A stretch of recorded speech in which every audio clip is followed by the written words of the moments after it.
Now let's talk Jordan Peterson, the Canadian clinical psychologist turned YouTuber, author, and podcaster who thrives on controversy. While many love his self-help body of work, attributing to him their hope of redemption, his political opinions fuel traditionalist and right-wing opinions, simply because he can articulate these sentiments with a degree of sophistication.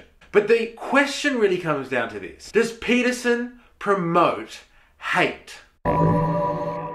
Fame and controversy. Jordan Peterson, born in Canada in 1962, shot to international fame in 2016 thanks to his opposition to a Canadian law mandating the use of gender-neutral pronouns. He also plays a significant role in the self-help scene, preaching personal responsibility and individualism to his massive following. Predominantly, Peterson is criticized for 1. His views on gender, identity politics, and political correctness. 2. Promoting pseudo-scientific views on mental health. 3. The hypocrisy in his rhetoric versus his own actions. And 4. Use of unsubstantiated claims and misrepresenting his academic credentials, like claiming to be a Harvard professor, which he is not. Right-wing provocateur. Peterson has argued that the LGBTQ+ movement is part of a broader plot to undermine traditional values and threaten free speech, a grand plot he calls cultural Marxism. This incorporates a broad range of ideas from feminism to multiculturalism that has been advanced by the left since it failed to bring about economic revolution. Cultural Marxism is a loaded term that promotes conspiracy theory attitudes in anyone who has a Pavlovian fear of the name Marx. But his personal views on Marxism are deliberately simplistic and play on irrational fears of communists left over from the Cold War era. Peterson is also a vocal opponent of the concept of patriarchy and affirmative action policies aimed at promoting gender equality. He argues that women are naturally less interested in careers and more interested in family affairs. But this just ignites far-right and traditionalist rage against progressive ideas.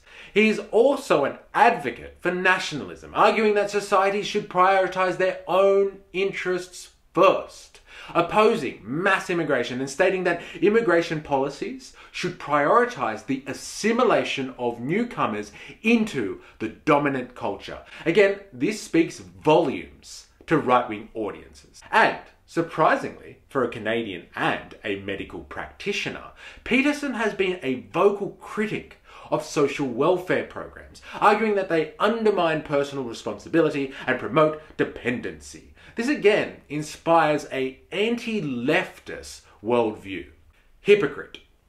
What strikes me is that Peterson constantly vilifies identity politics, but as we've discovered, his opinions on gender, nationalism, and social issues feed right-wing conservative thought, compounding fractures between his followers and his opponents.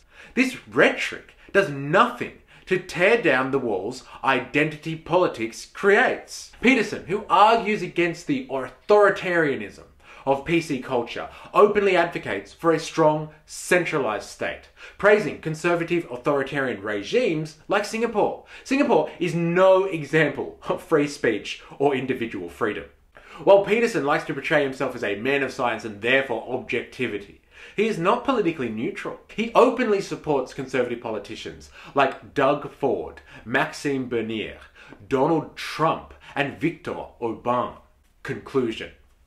Peterson is not some unbiased commentator who points out the flaws in left-wing ideology because of some innate responsibility to battle injustice. He is an open supporter of conservative politics who espouses traditionalist values and uses his enormous publicity to trash-talk social justice warriors. This undoubtedly encourages right-wing views and agitates people who are generally cynical of progressive ideas regardless of their validity. While he may have some good points about the deficiencies of postmodern leftism, it's not from a place of genuine intellectual criticism. Peterson should stick to what he is good at: psychology, philosophy, and his extensive contribution to the self-help space. And that's it.